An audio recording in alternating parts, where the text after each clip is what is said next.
अस्सलामु अलैकुम दोस्तों और साथियों, आज 30 साल बेमिसाल इस कार्यक्रम को आयोजित करने वाले, मुनाकिद करने वाले हमारे साथी फिरोज अहमद खान साहब, मोहतरम यूसुफ अब्राहनी साहब, जनाब फारूक सैयद साहब, शहीद खान साहब, नग्गा अलाउद्दीन साहब और यहाँ बहुत सारे डिग्निटीज, बहुत सारी मौजूद हस्तियाँ, दोस्तों, साथियों, भाइयों और बहनों, मैं सबसे पहले बहुत शुक्रगुजार हूँ। सिर्फ शुक्रगुजार ही नहीं हूँ बल्कि एहसानमंद हूँ कि आप लोगों ने मुझ नाचीज के लिए इतना बड़ा कार्यक्रम, इतनी बड़ी महफिल सजाई। शायद इसके काबिल मैं नहीं था। मैं तो एक खादिम हूँ और मैं इस मुल्क में अपनी दबी हुई कौम की ओर हक दिलाने की जद्दोजहद कर रहा हूँ। यकीन जानिए दोस्तों, मेरे खानदान में कोई सियासी आदमी नहीं है। मेरे बाप दादा भी शायद कभी गांव के प्रधान भी नहीं बने होंगे। हम सब किसान हैं और मुंबई में अपना कारोबार करते हैं। लेकिन दोस्तों, मुझे वो दिन अच्छी तरह याद है, 6 दिसंबर 1992, मेरा बंगला है खंडाला में। मैं अपनी फैमिली, अपने बच्चों को लेकर खंडाला में हर शनिवार इतवार को चला जाता था। और उस दिन 6 दिसंबर को जोहर की नमाज के बाद ये खबर आई कि बाबरी मस्जिद के गुंबद पर चढ़ चुके और मस्जिद शहीद हो रही है। मैंने जल्दी गाड़ी में अपनी फैमिली को भरा और मैं वहां से खंडाला से लेकर निकला। मुंबई चेंबूर आते आते मुंबई जलने लग गया था। मैं कैसे कैसे अपने घर गया कोलाबा और जाने के बाद ज़ियाउद्दीन बुखारी साहब एक बड़े लीडर थे। मैं किसी सियासी आदमी से मेरा ज्यादा ताल्लुक नहीं था। हम लोगों ने ज़ियाउद्दीन बुखारी साहब को पकड़ा और मुंबई में रिलीफ का काम करने लग गए। हमने देखा मुंबई में क्या हालात थे। बार दिन में 2 बार हम शरद पवार साहब के पास जाते कि साहब देखो यहाँ ये बुखार चल रहा है, देखो यहाँ ये लोग मारे जा रहे हैं, आप मदद करो, कुछ करो, इसी में लगे रहते थे। एक बार हमें एक फोन आया कि साइन के प्रतीक्षा नगर में 1500 लोग बैठे हैं और लोग बीच से एक आदमी को, जैसे कोई जानवर बैठा हो, शेर आता हो, एक को उठाकर खा जाता हो, चला जाता हो, फिर आके एक उठा के मार देता हो। ये हालात थे। पुलिस वालों ने कहा हम संभाल नहीं पा रहे हैं, आप लोग रिलीफ का काम कर रहे हैं, आप आइए, इनको बचाइए।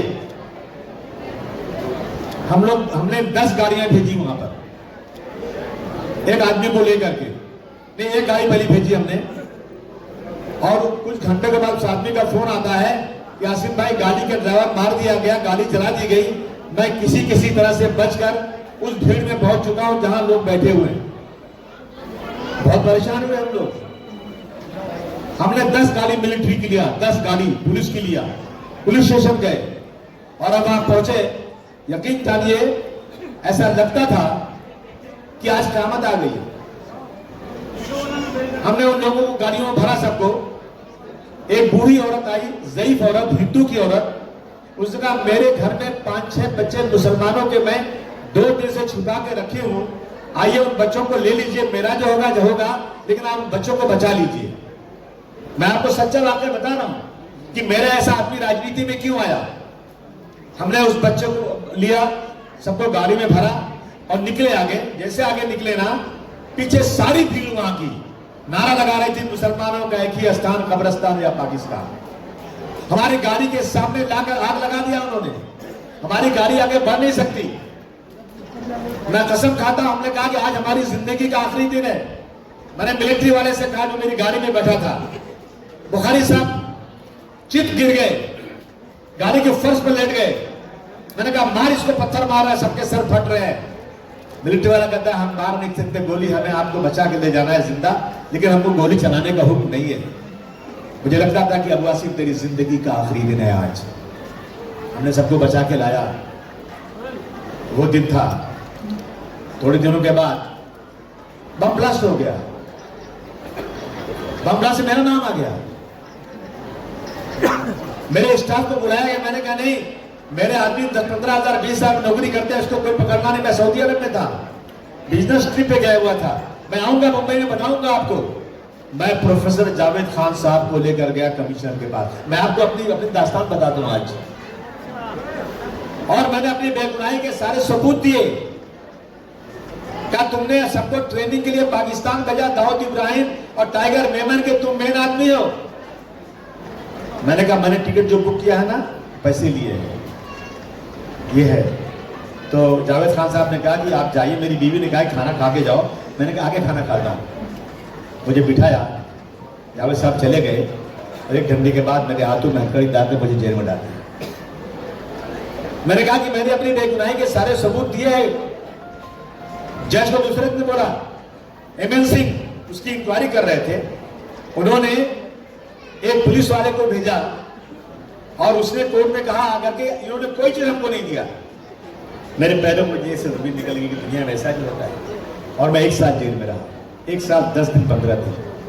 और हम सोने के चम्मच में खाते थे, मर्सिडीज गाड़ी में घूमते थे, बंगले में रहते थे, बहुत ऐश की जिंदगी गुजारते थे।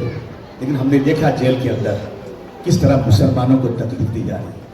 हमने उसके पहले बुखारी साहब से कहा था कि माहिम पुलिस स्टेशन में लड़कियों को नंगा करके रेप किया जा रहा है। बुखारी साहब चलिए आप शरद पवार साहब के पास। कहा नहीं अबू आसिफ, बहुत बुरा हो गया, मुंबई में किसी की हिम्मत नहीं जाने की। एक हिंदू आदमी था, उसको पुलिस ने बुलाया पुलिस स्टेशन माहिम में और कहा कि तू बता टाइगर मेमन कहां गया। उसने कहा मुझे नहीं मालूम। उसने पर्दा हटाया, कहा देख इन औरतों के साथ हम क्या कर रहे हैं, कल तेरी बीवी के साथ भी हम यही करेंगे, कल बता देना। वो आदमी दूसरे दिन शाम को अपनी बीवी को लिया, बच्चों को लिया, जुहू पे बीच पे जाकर अपनी बीवी बच्चों को गोली मारा, खुद भी मार लिया गोली कि मैंने कल देखा है पर्दे के पीछे ना, वो मेरी बीवी के साथ ना होने पाए। ये मैंने देखा है। 1 साल ज्यादा मैं जेल में रहा हूं। और मैंने कहा ये अबू आसिफ, अगर तू अगर इंसान है तो अपने बाल बच्चों के लिए नहीं, अपनी कौम और अपने मुल्क के लिए अपनी जान देने को तैयार हो जाए। जिस दिन मैं छूटा ना जेल से, कितने लोग मिलने आए, इतने लोग मिलने आए, इतने लोग मिलने आए कि मैं सोच नहीं सकता, अरे मुझ नाचीज के लिए इतने लोग क्यों मिलने आ रहे हैं। लोगों को वजह गुस्से थे।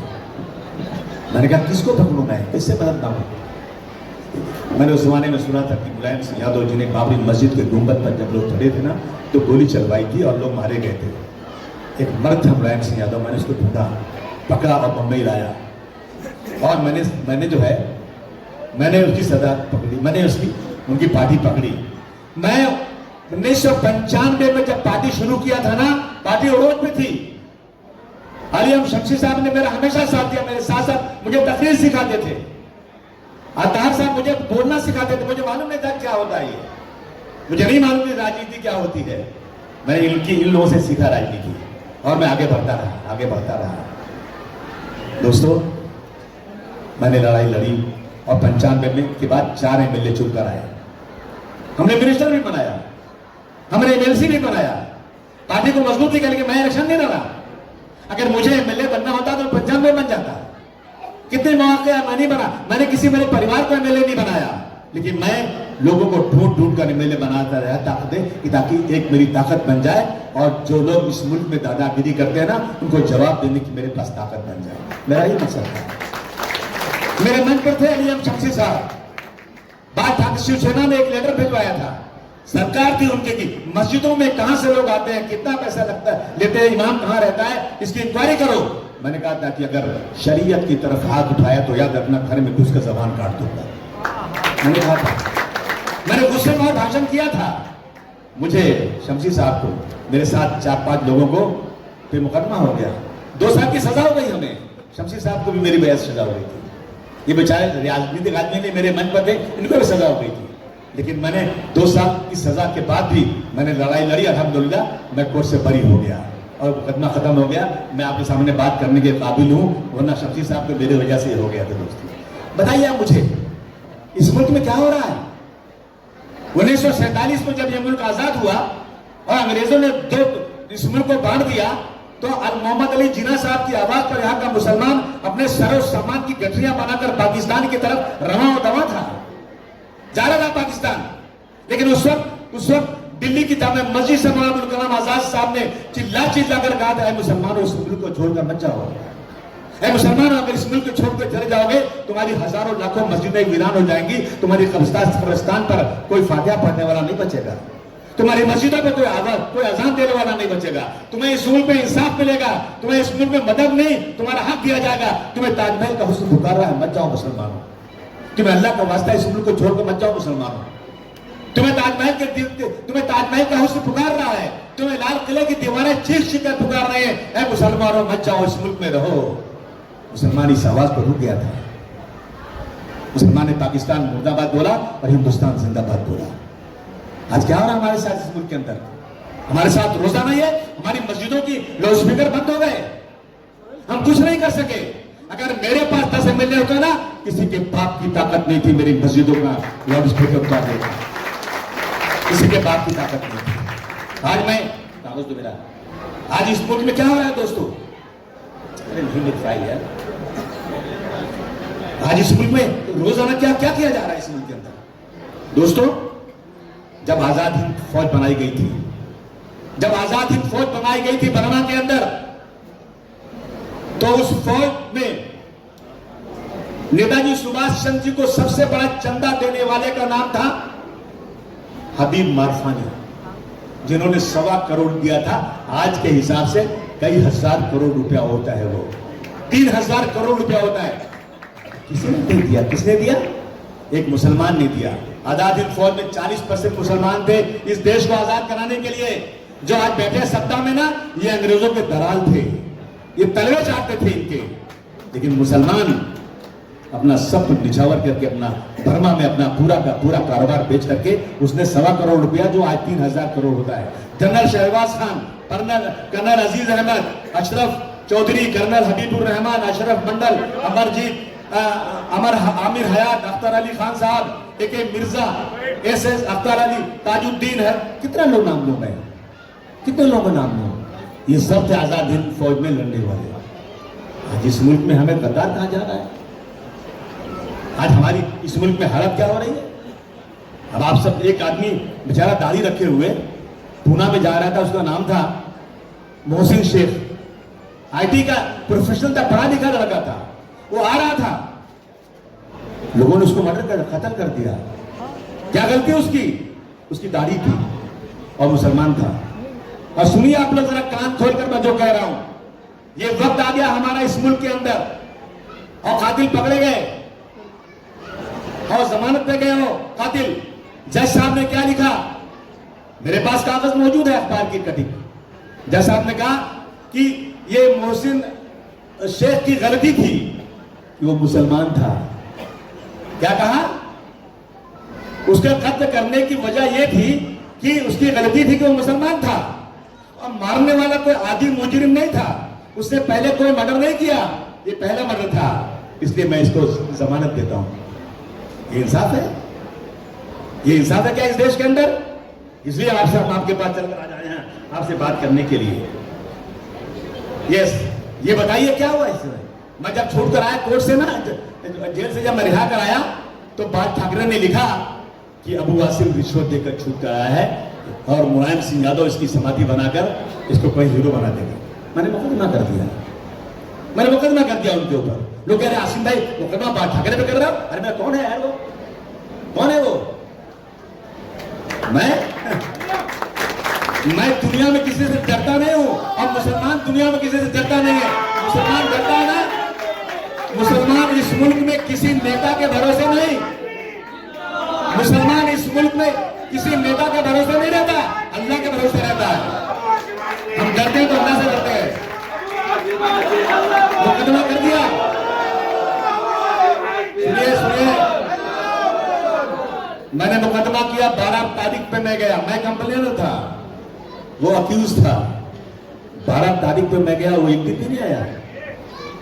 मैंने बोला वकील साहब से कि आज तुम नहीं बोलोगे, आज मैं बोलूंगा। वकील साहब बोले ऐसा नहीं होता, मतलब होता है, तू हर बाजू। मैं आज मजिस्ट्रेट से पूछूंगा।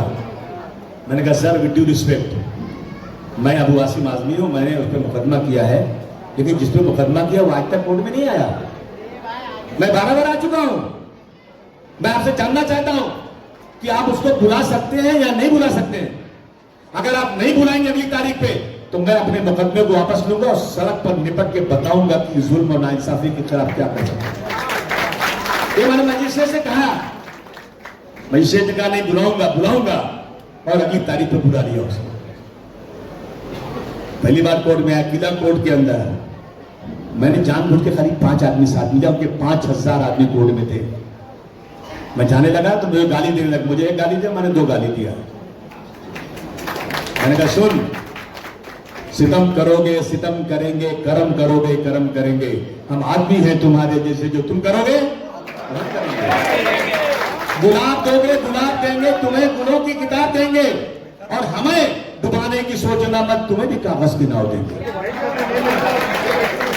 मैं 5 आदमी के साथ कोर्ट में गया, उनके 5000 आदमी थे। मैं कटघरे में खड़ा हुआ और सामने खड़ा, मैं उस वक्त तक जब तक कोर्ट में रहा उसकी आंख में आंख डाल के देखता रहा। जज ने अगली तारीख दिया और उस अगली तारीख पर मैं मालेगांव रिलीफ देके जा रहा था, वहां बम ब्लास्ट हो गया। मैं कोर्ट नहीं जा सका, मेरा वकील भी शायद नहीं गया जानबूझ करके, और मेरे केस को उन्होंने कैंसिल कर दिया। और मैंने बहुत कोशिश किया कि मेरा केस फिर से आ जाए, नहीं आया। जब मैं कोर्ट में था ना तो मैं नीचे उतरा तो मुझे गाली देने लगे, मैंने भी गाली दिया। वो एक तरफ कई हजार आदमी, मैं 5 आदमी। बाद में कमिश्नर आप पुलिस भाग कर आए ऊपर से, बोले आपको जज साहब बुला रहे हैं। मैं गया ऊपर तो मजिस्ट्रेट साहब ने कहा कि आप यहां बैठ जाइए, नीचे बहुत हंगामा है। मैंने कहा सर जुमा का दिन है, मैं 15 मिनट तो बैठ सकता हूं। क्या ऐसा कीजिए ना, पीछे एक दरवाजा है जो अंजुमन इस्लाम की तरफ खुलता है, हम आपको पुलिस से माफ छुड़वा दें। मैंने कहा जज साहब मैं मरा नहीं हूं, जिंदा हूं, मैं नामर्द नहीं हूं, मर्द हूं। ये मैंने कोर्ट में कहा था, मेरे साथी गवाह हैं इसके।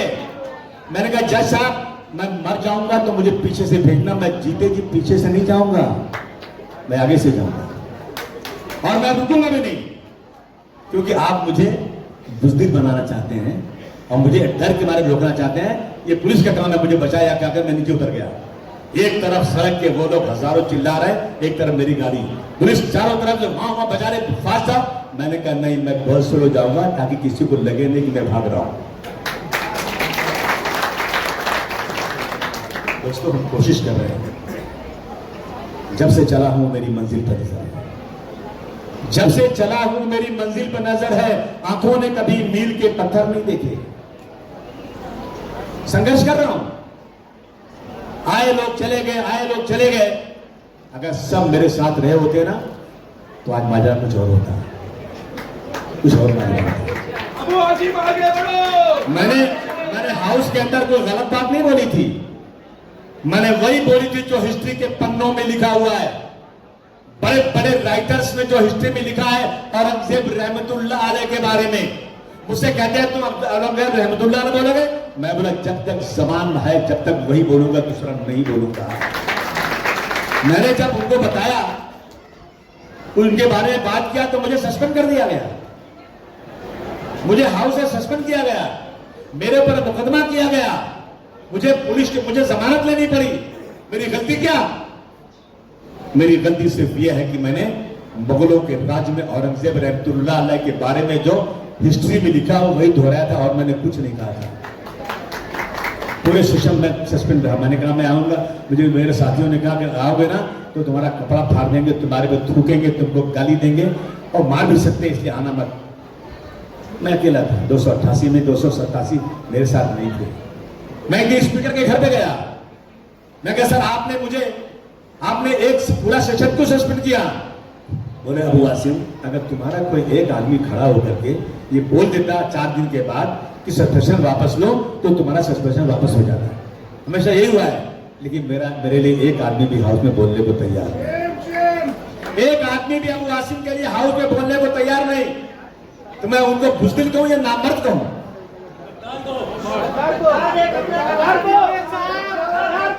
और मुझे मेरे आदमी डरा रहा है, कि मत जाओ। मुझे खुशी हुई कि यूसुफ इब्रानी साहब ने मुझे बुलाया, मेरे साथ नहीं थी, सॉरी माफ करना। उन्होंने मुझे बुलाया, कासिम भाई मैं आपका साथ देना चाहता हूं। और जब इनका साथ था ना, तो मैं साउथ बॉम्बे में बहुत मजबूत था, मुझे कहने दीजिए। इस भाई कल्ला से साउथ बॉम्बे से मैंने कितने ज्यादा नगर सेवक चुन के लाए थे, एमएलए चुन के लाया था। ये लोग चले गए ना, मैं कमजोर हो गया, ये फिर आ गए, ताकत मुझे आ गई। मैं बहुत शुक्रगुजार हूं आपका यूसुफ भाई। मैं सबके सामने कह रहा हूं, मैं आपका एहसान मंद हूं, आप आए, जो आप आए अच्छी बात है, आइए जुड़िए। मैं कोई सौदागर नहीं वोटों का, अल्लाह का करम है। मैं बिजनेसमैन हूं और मैंने इतनी उम्र में इतना कमा लिया है कि मेरे 20 बच्चों को मैं अगर एक दिन भी काम नहीं करूं ना, तो भी इनको दाल रोटी अच्छी तरह से खिला सकता हूं। बस मेरी बीवी बेचारी साथ तो देती है, लेकिन जब मैं लेट आता हूं ना, तो थोड़ा फूटती है मुझे, कितना लेट आते हैं। तो मैं एक शेर सुनाता हूं उसको हमेशा, कि थके हारे परिंदे, मैं इसको हमेशा शेर सुनाता हूं, थके हारे परिंदे जब बसेरों को लौट आए, सलीबे मंद शाखों का नचकाना जरूर। आप यकीन जानिए, मैं कसम खा के बोलता हूं, मेरे बच्चे के जमाने में मुझे नहीं आते, वे नहीं आते मेरे बच्चे के जमाने में। मेरी बीवी ने पाला उनको, मैं पैसे देता हूं, सब देता हूं, लेकिन मैं बच्चों का हालात नहीं देख सका, मुझे अफसोस है इस बात का।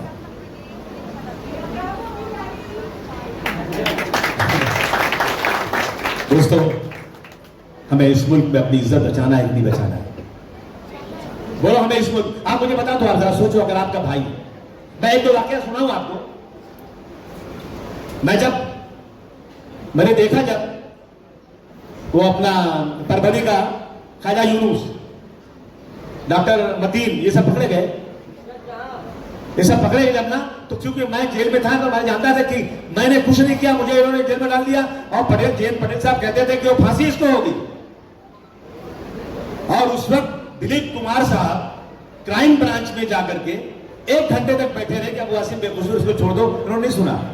जाफर शरीफ साहब दिल्ली से आए और जाकर इन्होंने शरद पवार से बात किया कि ये आदमी बेकसूर, छोड़ दो। शरद पवार से कहा नहीं, इसको तो फांसी होगी। मेरे बाप ने कहा, सबसे रो के कहा कि मेरे बेटे को छोड़ दो, मैं आजमगढ़ से आया हूं, मेरा सब पैसा ले लो, मैं अपने बेटे को वापस लेकर आजमगढ़ चला जाऊंगा, मेरे बेटे को छोड़ दो। कितने मेरे घर वाले परेशान, मेरी मां का पैर कटा हुआ था, वो व्हील चेयर में मुझे मिलने आती थी जेल में, मेरी क्या हालत होती है सोचो आप उसको, बगैर किसी गलती के। मैंने सोचा कि अब जो लोग भी केस में पकड़े जाते हैं, मैं उनकी मदद करूंगा, पता लगाऊं, अगर बेकसूर है तो पूरी मदद करूंगा। ख्वाजा यूनुस पकड़े गए। ख्वाजा यूनुस की एक ही किडनी थी, आईटी का प्रोफेशनल था, दुबई से नौकरी पे आया था, कोई गलती नहीं। उसको पुलिस वालों ने पकड़ा, मारा, इतना मारा कि मर गया वो। डॉक्टर मतीन और दोनों को लेकर गए पुलिस स्टेशन में, एक को बाहर रखा है, को अंदर मारना शुरू किया, वो चिल्लाता रहा। एक बार उसकी आवाज बंद हो गई, तो डॉक्टर मतीन को फिर पुलिस वाले अकेले ले गए और कहते कुछ करो, मर गया। और क्या किया उन्होंने मालूम है आपको? मैं आपको बताऊं कि जब डॉक्टर मतीन मर गया ना, तो उन्होंने एक पुलिस वाले को बुर्का पहनाया और खंडाला के बंगले पुलिस उसमें ले गए, लॉकअप में ले गए और नाम लिखे कि ख्वाजा यूनुस, और बोले कि ख्वाजा यूनुस को इंक्वायरी पे ले जा रहे थे। अहमदनगर की पहाड़ी पर जो है जीप पलट गई, हाथ पे हथकड़ी थी, सिम हथकड़ी खुल गई, मसंडे पुलिस वाले बेहोश हो गए, ख्वाजा यूनुस भाग गया। ये स्टोरी बनाया। मैं बोला नहीं, मैं लड़ूंगा बेटा, तुमको नंगा करूंगा, चाहे कुछ भी हो जाए, नंगा करूंगा। लड़ा मैं आरा पाटिल साहब लड़ा, कोर्ट ने कहा कि 20,000 रुपया दो।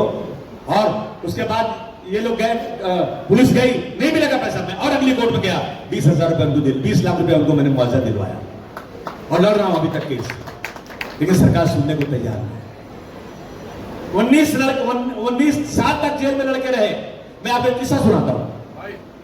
मैं मेरे आजमगढ़ का एक लड़का है, उसने कहा आसिम भाई मेरी बेटी की शादी में आपको चलना पड़ेगा। मैंने कहा बेटा मैं नहीं जा सकता, मैं बहुत बिजी हूं। तुमने तारीख जो रखा है मुझसे पूछ के थोड़ी रखा है, अगर तुम मुझसे पूछ के रखते तारीख तो मैं उस दिन अपना होता था। तो कहा अच्छा ठीक, मैं जितना कार्ड मैंने छपवाया ना सब मैं वापस लेता हूं, मेरी शादी में आप आएंगे। मैंने कहा बेटा आऊंगा। उसने तारीख रखा, मैं दिल्ली से, मैं पार्लियामेंट में था, दिल्ली से मैं हवाई जहाज पकड़ा, बनारस गया, आजमगढ़ पहुंच गया। मैं शादी शाम को थी। मुझे शाहिद आजमी एडवोकेट मेरा रिश्तेदार लगता था, उसने मुझे फोन किया, चाचा बहुत गलत हो गया, चाचा कुछ कीजिए। बोले क्या करूं बेटा? बोले कि अताउर रहमान नाम के आदमी को पुलिस ने लाई कुर्ला पुलिस स्टेशन में, और उसकी बीवी को लाई जिसकी आंख के अलावा कभी उसका चेहरा खुलता नहीं था। पुलिस वालों ने अताउर रहमान को नंगा कर दिया, पूरा कपड़ा उतार दिया, और उसकी भाभी का बुर्का निकाल के पैरों से रगड़ कर फेंक दिया, और उसके लड़के को फैसल को सामने खड़ा किया और मारना शुरू किया। बोले बोल तूने क्या किया? उसने कहा मेरे बाप को कपड़ा पहना दो, मुझे जितना मारना मार दो, तुमको क्या चाहिए मैंने सब ब्लास्ट में कबूल करता हूं। उन्होंने लिख लिया जल्दी जल्दी, इसने ब्लास्ट किया, ये किया, हाँ भाई जो साइन कर दिया उसने, तो मुझे हो गया। मार मार के पैर तोड़ दिया, और ऊपर सीढ़ी पे चढ़ा, एक मारे पर नीचे कूद। एक आदमी का पैर फ्रैक्चर हुआ, कूदे तो क्या हालत उसकी होगी। उनके पीछे डंडा डाला गया और सबसे स्टेटमेंट लिया गया। तो मैंने कहा उस लड़के से जिसने मुझे शादी में बुलाया था ना कि बेटा देख, आज शाम को मनमोहन सिंह ने दावत रखी है एमपीज की, और मैं इस दावत में जाने वाला नहीं था, मैं तेरी शादी में आया था, तू मुझे इजाजत दे तो मैं वापस दिल्ली चला जाता हूं, और आज मनमोहन सिंह से मेरी मुलाकात होगी तो मैं उनसे बात कर सकता हूं। बोला में चाहिए। मैं बनारस आया, फ्लाइट पकड़ा, दिल्ली गया मैं, और जैसे दिल्ली पहुंचा तो मुझे मौलाना अब्दुल्ला आजमी साहब, ये अपने जमातुल उलमा के मौलाना अहमद मदनी साहब, और एक ताहिर एमपी था बीएसपी से, ये सारे एमपी को मैंने जमा किया, और सामने शरद पवार साहब खाना खा रहे थे।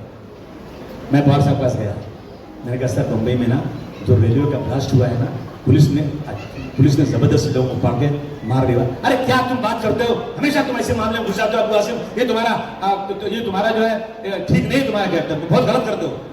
अच्छा, मैंने कहा इस तरह बात करेंगे मेरे साथ? उन्होंने मुझे बड़ी उल्टी से बात किया। मुझे मौलाना ने कहा कि आसिम भाई इतने बड़े लीडर से हमको ये उम्मीद नहीं थी ऐसी बात करेगा। मैंने कोई बात नहीं, छोड़ दे उसको। मैंने उसी वक्त फोन किया, और मैंने मुमरा में अपना पठान, क्या नाम उसका, रऊफ लाला को मैंने फोन किया, रऊफ लाला जा मेरी ऑफिस से 2 टिकट बनाता हूं मैं। एक टिकट मैंने बनाया रऊफ लाला का, दूसरा टिकट बनाया मैंने अताउर रहमान का।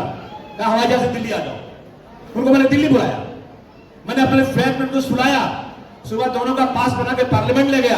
पार्लियामेंट में सेंट्रल हॉल होता है जहां लोग चाय पीते बैठ के, जब फ्री टाइम रहता है वहां मैं उस सेंट्रल हॉल में गया। जितने एमपीज थे मैंने कहा प्लीज आप बाहर आ जाओ, क्या बोले बहुत दुखी बात, आ जाओ। 40 एमपी आए। मैंने उसके सामने अताउर रहमान का किस्सा बोलो, बताओ तुम अपनी जबानी बताओ इनको। अताउर रहमान पूरी बात बताया। उसके बाद हम लोग मनमोहन सिंह के ऑफिस में घुस गए। मनमोहन सिंह ने अपने सेक्रेटरी को बुलाया, बोले सब बात लिखो और महाराष्ट्र सरकार को, चीफ मिनिस्टर को लिखो। उन्होंने सब नोट किया और यहाँ पे विलासराव देशमुख को पूरा मैसेज भेज दिया। 10 दिन के बाद विलासराव को फोन आता है, अबू आसिम साहब वहां से मैसेज आया, किससे मिलेंगे आप? मैंने कहा मैं आपके कमिश्नर से मिलूंगा, आपके जो एटीएस के चीफ से मिलूंगा, और आर पाटिल से मिलूंगा, और आपसे मिलूंगा, और मैं लेकर आऊंगा अताउर रहमान को। मैंने फिर दिल्ली से मौलाना को बुलाया, एमपी को बुलाया, और गए हम असेंबली में हमारी बातचीत हुई। सारी दास्तान सुनाई गई, सारी चीज जबानी सुनाई गई। खुदा की कसम कुछ नहीं हुआ। और उन लड़कों को सजा दे दी गई। कितनी सजा? उसमें एक छोड़ा गया, 12 में 5 को उम्र कैद, फांसी की सजा, बाकी उम्र कैद। किसी की कोई गलती नहीं थी। और अल्लाह ने 19 साल के बाद इनको रिहा किया। जो लड़के जानते नहीं कहां ब्लास्ट हुआ है, जिनके लेने देने में कुछ नहीं है। हाई कोर्ट के जज ने कहा कि ये जो है ना, इन लोगों ने जबरदस्ती बनाया, सबको छोड़ दिया। मेरी सरकार ने रातों रात जाकर सुप्रीम कोर्ट में डाल दिया कि कैसे छूट गए। हाँ, और कांग्रेस की जो सदर यहाँ की है ना, वर्षा गायकवाड़, ये कहती है तो सुप्रीम कोर्ट में डाला, छूटे कैसे? हमारे वोटों से चुनकर आए हुए लोग, हमारे बच्चे जब बेगुनाह छूटते हैं तो भी उनको बर्दाश्त नहीं है। मैं उस दिन से कोशिश कर रहा हूँ, सीएम से बात कर रहा हूँ, कि एक बार उन लड़कों से जो छूटे हैं ना, आप सामने मिलकर उनकी दास्तान सुन लो। नहीं तैयार है, अभी तक तैयार है उसका। अब दूसरा केस सुन लो। मालेगांव में ब्लास्ट हुआ। आप बता दो कि शबे बारात के दिन ब्लास्ट, और शबे बारात के दिन कहते हैं कि अल्लाह ताला पहले आसमान पर आता है, कहता है आओ मैंने अपना पूरा रहमत का दरवाजा खोल दिया, मांगो मुझसे क्या मांगते हो। हर आदमी 2 रकात नमाज पढ़ता है, 4 रकात नमाज पढ़ता है और जाके अल्लाह के आगे अपनी माफी मांगता है। शराबी और कबाबी जो कभी नमाज नहीं पढ़ता ना, वो भी जाता है उस दिन नमाज पढ़ने, अगरबत्तियां जलाता है जाकर। इसी वही 32 लोग शहीद हो गए, बच्चों के टुकड़े उड़ गए, पकड़े गए मुसलमान। आप मान सकते हैं ये बात कि शबे बारात के दिन मुसलमान ने ब्लास्ट किया? जेल में पड़े रहे बच्चे, जेल में पड़े। तो असीमानंद ने एक बच्चे की हमदर्दी देख करके आकर उसने कोर्ट में कह दिया कि ये बच्चे जो पकड़े गए ये बेकसूर हैं। एक आरएसएस वाले ने एक मुसलमान बच्चे की खिदमत को देखते हुए उसने कह दिया, तो बेचारे छूट कर आए हो। और उसके बाद और दूसरा ब्लास्ट हुआ, इसने किया साध्वी प्रज्ञा से जब किया ना, तो उसका केस जो था एटीएस में था। एटीएस से इन लोगों ने इस केस को भेज दिया, इसमें अपना एनआईए भेज दिया। और उस वक्त की जो वकील थी एनआईए की, रवि ये है रोहिणी सालियान, जो लोग केस लड़ते हैं जानते हैं कि कोर्ट में सारे सबूत देने वाला कौन होता है? सरकारी वकील। ये सरकारी वकील थी रोहिणी सालियान। ये कह रहे मुझे ऊपर से दबाव है कि इस केस के अंदर नरमी बरतना। आप बताओ भाई, जो क्लास में पकड़े गए उनके साथ नरमी बरतोगे तो सजा होगी क्या? बोलिए शबीर भाई, सजा होगी? जो सरकारी वकील गवाहों को लाके पेश करता है, सारे सबूत जज को दिखाता है, उसी को कह दिया जाए इनके साथ नरमी बरतो तो सजा होगी? नहीं हो सकती। 40 गवाह होस्टाइल हो गए। कितने? 40 गवाह। 6 गवाहों ने मजिस्ट्रेट के सामने स्टेटमेंट दिया था, वो गवाह भी होस्टाइल हो गए और ये लोग छूट गए। तो फडणवीस साहब कहते हैं, आरएसएस के लोग कहते हैं ये हिंदू आतंकवादी हो ही नहीं सकता, और इनकी अपील आज तक नहीं डाली गई। ये इस देश में हो रहा है, रोजाना हमारे साथ शुरू हो जाती। मैंने कसम खाई है कि मैं लड़ाई लड़ूंगा, चाहे भी हो जाए लड़ूंगा।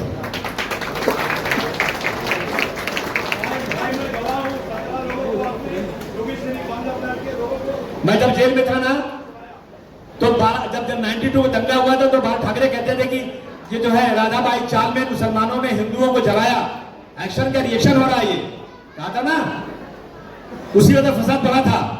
और वो लड़के मेरे साथ बैरिक में रोज मिलते थे, मुझे मेरे साथ खाना खाते थे, उनको सजा हो गई, उम्र कैद, सबको उम्र कैद हो गई। कोई सुनने को तैयार नहीं था बंबई में। तुम्हारा ये खादिम अबू आसिम ने इनके केस को अपने खर्चे पर सुप्रीम कोर्ट ले गया। मैं उस केस को सुप्रीम कोर्ट में ले गया, और मुझे गर्व है इस बात का कि जस्टिस कृष्णा की रिपोर्ट में राधाबाई चाल में मुसलमानों ने नहीं जलाया था, बल्कि बिल्डर का कोई लफड़ा था। अगर इनको सजा हो जाती तो जस्टिस कृष्णा की फाइंडिंग भी गलत हो जाती।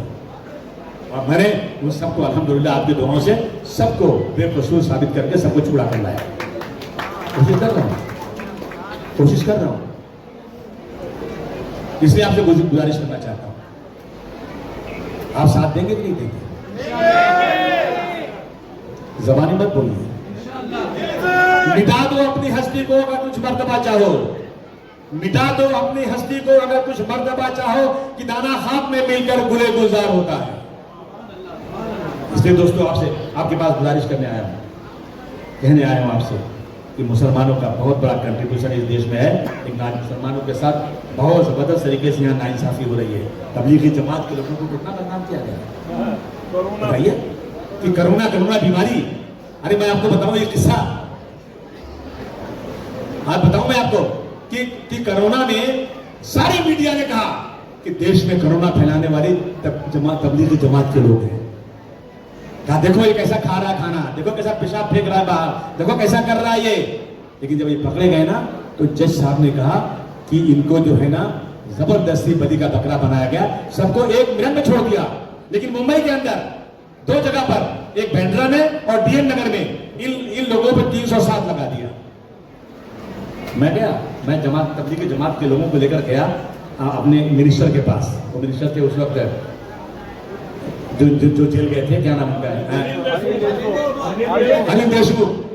मैंने कहा बुलाई कमिश्नर को आप। उन्होंने कमिश्नर को बुलाया सादरी में और मेरे सामने बात हुई। मैंने कहा सर मैं सिर्फ ये जानना चाहता हूं कि पूरे हिंदुस्तान में 307 उन पे नहीं लगा, महाराष्ट्र में 2 जगह पे, नांदेड़ में नहीं लगा, थाना में नहीं लगा, मुंबई में 2 जगह पर क्यों लगा, क्या गलत उन्होंने किया था मुझे बता दीजिए आप। तो कहा नहीं हम उठा लेते हैं। मैंने कहा नहीं उठाना नहीं, बताना। कहा नहीं आप सिद्धू को हटा देंगे। मैंने कहा लगाए क्यों तुम? तुम्हारे लगाने की वजह से इंडोनेशिया के 15 लोग जेल में 15 दिन तक पड़े रहे और नहीं लगता तो 1 मिनट छूट जाते। वजह क्या इसकी है नहीं पता नहीं रुकिए बात क्या सुने। मैंने कहा नहीं सुनूंगा, बताओ। तो मैंने कहा उनसे होम मिनिस्टर से, सुनो तुम भी एमएलए मैं भी एमएलए, तुम बन गए होम मिनिस्टर, मैं एमएलए हूँ, इसका मतलब नहीं मेरी वैल्यू तुमसे कुछ कम हो गई है, तुम मुझे बताओ। कहा नहीं हम डेलीगेशन से बात करते, मैंने कोई सवाल तुमसे बात ही नहीं करूँगा मैं। और मैं उठ के चला आया वहाँ से वापस। लड़ाई लड़ी हुई ये हो रहा है इस देश के अंदर दोस्तों। अभी देखिए आई लव मोहम्मद, क्या गलत है ये?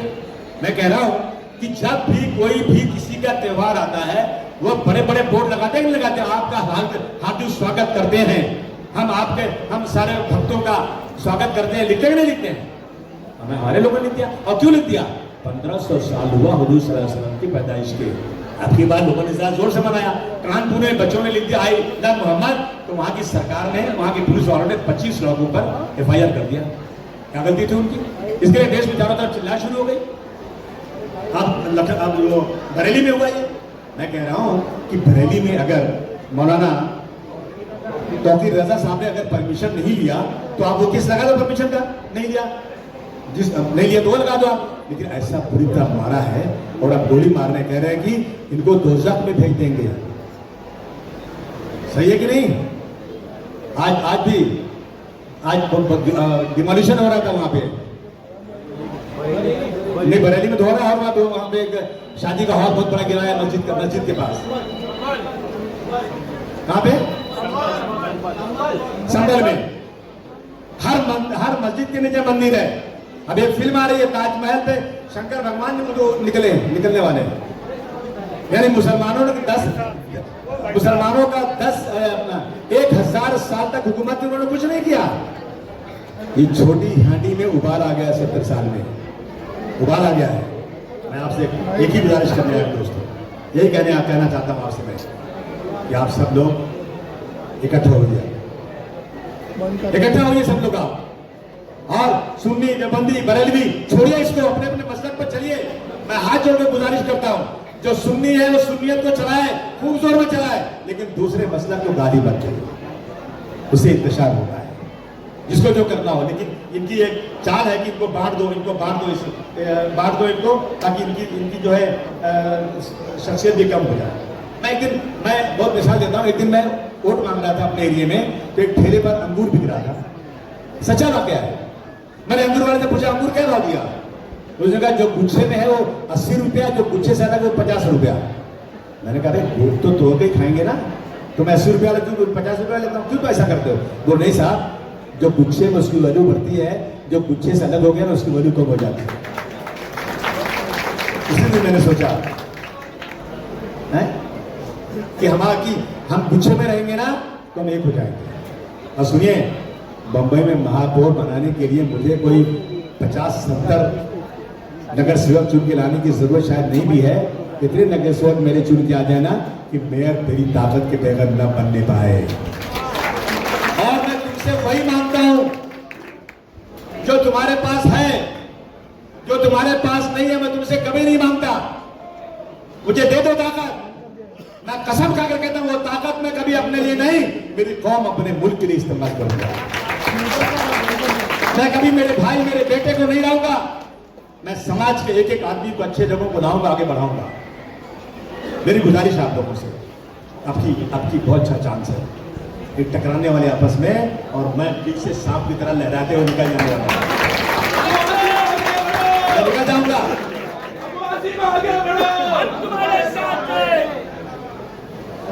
बस हाँ, वो मादा निकला। अब क्या करूं? मादा निकला भाई, मैं क्या कर सकता हूं भाई? मैं किसी को थोड़े करता हूं। वो मेरे दोस्त हैं लेकिन मेरे दुश्मन से, वो मेरे दोस्त हैं लेकिन मेरे दुश्मन से बदतर हैं। वो मेरे दोस्त हैं लेकिन मेरे दुश्मन से बदतर हैं। बुराई मेरे पीछे जो मेरी दिन रात करते हैं।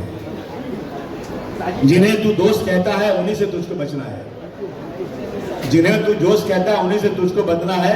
ये बदला लेंगे तो दुश्मन से कम नहीं लेंगे। ये हालत है दोस्तों। बस आखिर में आपसे कहना चाहता हूं दोस्तों,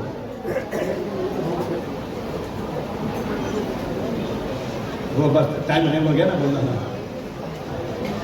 है।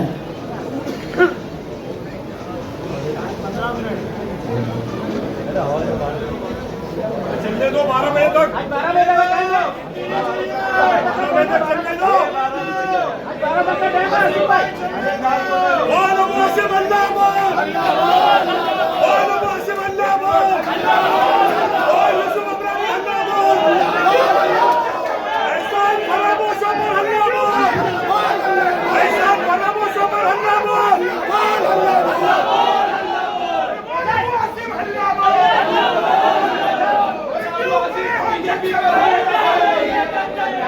बीजेपी पर हल्ला बोल अबू हज़ाम बीजेपी पर हल्ला बोल। ये कौन लाई है? ये कौन लाई है? ये कौन लाई है? अबू आसिम हल्ला बोल बीजेपी पे हल्ला बोल शिवसेना पे हल्ला बोल देशराने पे हल्ला बोल सुमैया पे हल्ला बोल सुमैया पे हल्ला बोल। सुमैया जो है ना, सुनो ना, सुमैया जो है ना, लोगों तमाम लोग जो है ना, मुसलमान लोग जो है ना, ये जो है ना, ये लौटी पिकट तला रहे हैं। कुछ काम नहीं उसके पास है मेरे दोस्तों, है मेरे साथियों, मैं आपसे गुजारिश करने आया हूं आज। एक दिन मैं आखिर में अपनी बात करता, एक दिन मैं ट्रेन में सफर कर रहा था। एक बड़ी बड़ी मूंछों वाला आदमी मेरे कंपार्टमेंट में नॉक किया, कंपार्टमेंट में आया अंदर। बोले अबू आदमी साहब, मैं अकोला का रहने वाला हूं, मैं इंश्योरेंस में काम करता हूं, मैं आपसे मिलना चाहता हूं। मैंने कहा सर बताइए। बोले किताब लेना चाहता हूं। किताब दिया उसने मुझे और कहा कि अगर आप इजाजत दें तो मैं इसकी पंक्तियां मुझे सुना दूं। मैंने कहा सुना दो। उसने कहा सुनो, मैं आपके लिए बोल रहा हूं ये कि ए मुसाफिर तू चलता चल, ए मुसाफिर तू चलता चल, रुकना मत तू, थकना मत तू, चलता चल चलता चल। एक समय आएगा जब तू आगे बढ़ेगा तो तेरे अपने साथी रास्ते में कांटे बिछा देंगे, तेरे पैर लहूलुहान हो जाएंगे, तेरे अपने साथी कांटे बिछा देंगे, तेरे दामन में काटे जाएंगे, तू आगे बढ़ने नहीं पाएगा। मगर मुसाफिर रुकना मत, चलते जाना चलते जाना चलते जाना। एक समय ऐसा भी आएगा कि घनघोर घटा छाई होगी, जबरदस्त बारिश होती होगी, तुम अपने बाल तक को नहीं देख पाओगे, चारों तरफ अंधेरा होगा, जमीन इतनी गीली हो जाएगी कि तुम्हारा आधा पांव उसमें धंस जाएगा। मुसाफिर अपनी हड्डियों को निकालकर रोशनी करना, लेकिन रुकना मत, मुसाफिर चलते चलना, मुसाफिर चलना। एक दिन तुम्हारी विजय जरूर होगी। अबू आसिम तुम्हारे लिए मैं कह रहा हूं, मैं चल रहा हूं, मुझे किसी मनसब की जरूरत नहीं। मैं 30 साल से काम कर रहा हूं, खुदा की कसम। मेरी पार्टी मुझे दिल्ली भेजना चाहती है पार्लियामेंट के अंदर। मैं आज एमएलए हूं, इलाके में रोज पानी नहीं आ रहा है, गड्ढा भरा हुआ है, पुलिस वाले परेशान कर रहे हैं, बीवी शोहर का झगड़ा चल रहा है, अस्पताल में दवा नहीं है, सब झेल रहा हूं। और मैं दिल्ली चल जाऊं राज्यसभा में ना, तो मैं कमिश्नर बन के बैठूंगा, मुझे किसी चीज की जरूरत नहीं, फर्स्ट क्लास टिकट मिलेगा, 5 स्टार होटल मिलेगा और मेरा रुतबा भी बढ़ जाएगा। लेकिन मैंने वो रुतबा छोड़ दिया है। मैंने इस रुतबे को दिया है कि मैं लोगों की महाराष्ट्र में खिदमत करना चाहता हूं, इसलिए मैं यहां काम कर रहा हूं। मैं 2 जगह से चुन के आया था, एक जगह से नहीं, 2 जगह से, क्योंकि मुझे कांग्रेसियों ने बहुत चैलेंज किया था कि बहुत भाषण करते हुए पर लड़के दिखाओ। मैंने कहा बच्चों इंशाल्लाह लोगों को बताता हूं, और लड़ा तो 2 जगह से चुनकर आया मैं, अल्हम्दुलिल्लाह। तो आप लोग साथ देंगे कि नहीं देंगे? पक्का? बहुत बहुत शुक्रिया आप लोगों का। अस्सलाम वालेकुम। कैसे हो आप सब? माशाल्लाह जब मैं अंदर आ रहा था तो आते आते मैं देखा कि यार इतने सारे लोग हैं जो हाशिम भाई से इतना प्यार करते हैं। माशाल्लाह क्या बात है, क्या बात है। 30 साल बेमिसाल। हाशिम भाई के लिए मैं जितनी तारीफ करूं उतनी कम है। इन्होंने कौम के लिए इतना किया है, मुझे बहुत पसंद है हाशिम भाई। उनकी सबसे अच्छी चीज क्या है पता है आपको? आज तो सिर्फ तारीफें होगी हाशिम भाई के लिए, क्योंकि 30 साल दिया उन्होंने अपना और बहुत मेहनत किया हम लोगों के लिए। हाशिम भाई की सबसे बेस्ट चीज जो मुझे लगती है, अगर कोई अपना है कोई बाहर का भी है, अगर रात में कभी 3:30 बजे भी किसी को तकलीफ है वो जरूर उसका फोन उठा के उसकी तकलीफ को जरूर सुनेंगे। और ये चीज मुझे बहुत पसंद है इनकी एक चीज जो मुझे पर्सनली इंस्पायर करती है, मुझे ऐसा फील होता है कि हाँ मतलब ये जो चीज थी इससे तो मैं अगर अपनी जिंदगी में ले आऊं तो मैं भी आगे बढ़ जाऊंगा। मैंने हाशिम भाई को नोटिस किया है, वो छोटी छोटी चीजें ना पेपर में लिखते रहते हैं। इतना बड़ा आदमी अगर इतना आगे आ जाए ना तो जाहिर सी बात है वो सिर्फ अपनी सोच में रखता है, उससे ज्यादा नहीं। यही चीज है जो हाशिम भाई को आज हाशिम भाई बनाई है और इतना आगे लेके आई है कि वो हर चीज याद रखते हैं, हर चीज नोट डाउन रखते हैं और वो हर चीज मुकम्मल करते हैं आप सभी के लिए और हमारे लिए। अल्हम्दुलिल्लाह यही सब चीजें हैं जो इंसान को इतना आगे लेके आती है। हाशिम भाई कमाल का सफर रहा है आपका। 30 साल आपने इतनी मेहनत किया है, इतना इंस्पायर किया है लोगों को, और ये 30 साल है, कल 40 भी होगा और 50 भी होगा इंशाअल्लाह। जज़ाकल्लाह खैर। और मेरे चाहने वाले कैसे हो आप सब? Thank you guys, thank you so much, I love you all. Thank you, आप लोग भी आए सब जुड़े इस चीज में और इंशाअल्लाह। इतनी बड़ी महफिल को मैं पता नहीं, समझ में नहीं आ रहा मैं कैसे इस महफिल को कहूँ, कुछ कहूँ। मैं सारी बातें तो मुझसे पहले जितने बड़े बड़े लोगों ने कर दी है, और ये मोहल्ला, ये गली, ये सब मेरे लिए कोई नई नहीं है। यहाँ मेरा बचपन गुजरा है और मैं जानती हूँ यहाँ के लोग बहुत ही मोहब्बत और बहुत ही इसार और बहुत ही ज़्यादा वेलकमिंग है। जहाँ से इन लोगों ने इनको इतनी ज़्यादा इज्जत दी माशाल्लाह। और मैं जानती हूँ कि इनके काम जो 30 साल बेमिसाल के हैं वो लफ्ज़ों में बयान नहीं किया जा सकता है। मुझ जैसे कई लोग भी आ जाएं तो ये ऐसे होगा जैसे सूरज को दिया दिखाने के बराबर है। मैं तो कुछ ही नहीं कह पाऊँगी, मैं तो एक घर की एक बस हाउस वाइफ हूँ और बस इनके पीछे पीछे हूँ। जो कुछ भी किया इन्होंने किया अपनी मेहनत से, अपनी लगन से, और बस मैंने घर को संभाला है, बच्चों को संभाला है और इनके पीछे पीछे लगी रही, इनके हर काम की तारीफ की। माशाल्लाह बहुत अच्छा मजमा है, सब लोगों ने इनकी बहुत बहुत ज़्यादा तारीफ की है। अल्लाह इनको हमेशा अपने हिफ्ज़ व अमान में रखे, हर तरह से, हर बुराई से, हर नज़र से, दुश्मनों की, हासिदों की, हर तरफ से अल्लाह अपने हिफ्ज़ व अमान में रखे। बस अब मैं तो कुछ नहीं कहूँगी, बस अस्सलाम वालेकुम व रहमतुल्लाहि। वापस अपनी कौम और मिल्लत के लिए खड़े हो और उनके लिए काम करें। और हाशिम भाई को बिल्कुल जरूरत नहीं थी सियासत में आने की या सियासी पार्टी से ज्वाइन होने की, लेकिन ये कौम का दर्द था जो इन्होंने पॉलिटिकल पार्टी ज्वाइन की और आज तक के एक अरसा बीत गया, 30 साल गुजर गए, ये कौम की खिदमत कर रहे हैं। चाहे वो बम ब्लास्ट के बेकसूर मुसलमानों के लिए लड़ाई हो, चाहे वो ख्वाजा यूनुस का मामला हो, चाहे अजान का मसला हो, चाहे मस्जिद का मसला हो, चाहे कुर्बानी का मसला हो, हर मसले में अगर कोई पेश रहता है तो हाशिम भाई रहते हैं। और हाशिम भाई ये चीज हम लोग आपको चाहते हैं, दिल से मानते हैं। वजह यह है क्योंकि आप हमारे लिए हर मसले में खड़े रहते हैं, हमारे लिए बोलते हैं।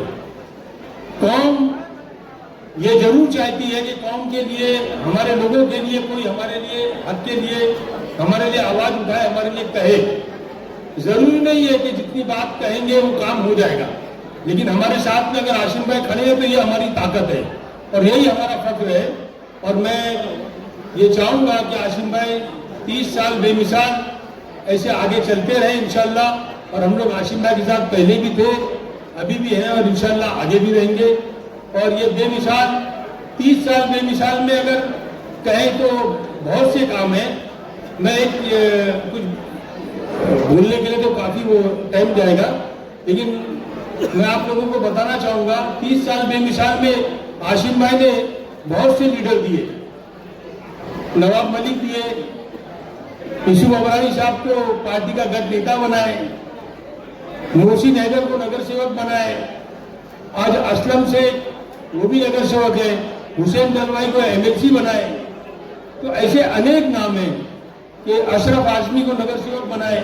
भले वो लोग अलग अलग पार्टी में चले गए, लेकिन उनको बनाने वाले कौन है, उनकी बुनियाद किसने डाली है? अगर आशिम भाई उनको टिकट नहीं देते तो ना वो नगर सेवक बनते, ना आमदार बनते। इसी तरीके से आज भी यहाँ पे रईस शेख है, जो नगर सेवक बने तो आशिम भाई की बदौलत बने, भिवंडी से आमदार बने, उसमें कितनी मेहनत आशिम भाई के साथ में हम लोगों ने मिलकर की है, वो भाई जानते हैं और हम लोग जानते हैं। तो लोगों को ये समझने की जरूरत है। और आशिम भाई, ये कौम इस मदनपुरे के लोगों के ताल्लुक से मैं कह सकता हूँ, हमारे दोस्तों के ताल्लुक से कह सकता हूँ, अगर कोई हमारे लिए थोड़ा सी भी वक्त दे दे या थोड़ा भी काम आ जाए तो हम लोग जिंदगी भर इंतजार करते हैं कि कोई ऐसा मौका हो कि आशिम भाई के लिए हम लोग कुछ कर रहे। तो ये हम लोग, हर कोई एहसान फरामोश नहीं होता। आशिम भाई, आप आगे चलते रहें और हम लोग आपके साथ में हैं और इंशाअल्लाह कामयाबी आपके साथ में होगी और हर तरीके से हम लोग आपके साथ। क्योंकि दोस्तों, अगर जड़ में नमी नहीं होगी तो पेड़ का पत्ता भी हरा नहीं होगा। इसलिए आप सबको मेरे को कहा गया था, मैं जो ये लिख कर लाया, और अभी साहब इसका मैंने एक मोमेंटो बना दिया है, जो मोमेंटो वहां पर 5 नंबर पर रखा हुआ है। अगर हमारे भाई दे देंगे तो उसमें हमने एक नारा भी आपके लिए दिया है, और वो नारा है जो मेरे जेहन में नहीं है, बैठे बैठे लिख दिया हूं। अगर दे देंगे तो हम वो नारा सुना देंगे और ये सुना करके हम बात को खत्म करेंगे। कारण ये है दोस्तों कि मोहब्बत बड़ी अलग चीज है। देखिए, इसमें हमने नारा जो दिया है, जिंदगी कल और आज के लिए, जिंदगी कल और आज के लिए, आसिम जीते हैं पूरे समाज के लिए। तो आप सोचिए, हमारे समाज के लिए जीना है और इसी नारे को लेकर के चलिए। और यही नहीं, एक बात और कह दूंगा, एक बात बड़ा साफ कहूंगा, इसी में 2 लाइन अभी बन गई कि देखें, शंकर के गले में केवल सांप था लिपटा। ख्याल कीजिए, शंकर के गले में सिर्फ सांप था लिपटा, लेकिन दुनिया भर का जौजाल अबू आसिम आजमी, दुनिया भर के जौजाल को लेकर आपको चलना। आपके बढ़ते हुए कदम को कौन रोकेगा, है किसकी मजाल, अबू आसिम आजमी। आज जिसके पीछे आवाम होती है, जनता होती है, दुआएं होती है, अदाएं होती है, सदाएं होती है, उसके बढ़ते हुए कदम को रोकने की ताकत नहीं होती। एक बात कहकर बात को खत्म, मैं इसलिए खत्म करूंगा, ये और भी लोग हैं। बात यह है, बुराई और अच्छाई, ख्याल कीजिएगा, बुराई फैलती है और अच्छाई को फैलाना पड़ता है। बुराई क्यों फैलती है? इसलिए फैलती है कि बुराई को फैलाने में शैतान मदद करता है और अच्छाई को रोकने के लिए शैतान आगे बढ़ता है। इसलिए हमें अच्छाई को फैलाना पड़ेगा, नेता को नेता बनाना पड़ेगा।